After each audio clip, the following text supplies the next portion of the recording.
you're experiencing issues with multiplayer on your PlayStation 5, follow these steps to troubleshoot and potentially resolve the problem. Step 1. Check internet connection. Ensure that your PS5 is connected to the internet. Go to Settings, Network, Test Internet Connection to verify that your connection is stable and working properly.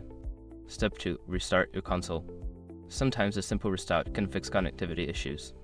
Turn off your PS5 completely, wait a few moments, and then turn it back on to refresh the system. Step 3. Update system software. Make sure your PS5 is running the latest system software. Go to Settings, System Software Update and Settings to check for updates and install any available updates. Step 4. Check PlayStation Network status. Visit the official PlayStation Network status page to see if there are any ongoing issues with the network that could be affecting multiplayer functionality. Step 5. Reconfigure network settings. If the problem persists, try reconfiguring your network settings. Go to Settings, Network Setup, Internet Connection and follow the prompts to set up your connection again, either via Wi-Fi or a wired connection. By following these steps, you should be able to troubleshoot and resolve issues with multiplayer on your PlayStation 5.